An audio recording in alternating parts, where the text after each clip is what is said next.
Stop gossiping, especially about in-laws. Kumisan paboritong gawin niya ng mga magbibilas, pagchismisan ng mga hipag nila. Kung may magkakapatid, yung mga kanika niya mga asawa noon, pag nakikita-kita sa mga libing, sa lamay, kaasalan, reunion, kunwari, nagkukwentuhan ng tahimik, pero ang pinagchichismisan nila, yung pamilya na sinamahan naman nila.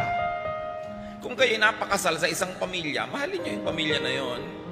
At inyo kailangang ibunyag o pag-usapan yung mga kahinaan ng pamilya na yon na paboritong gawin talaga ng mga dalahirang hipag at mga magbibilas. You've got to love the family that you got involved in because you are a part of that family.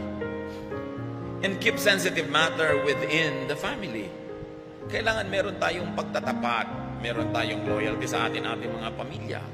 At nang sa ganun, magkaroon man ng problema, the family is united. One of the most difficult things in life is that when there is division within the family itself.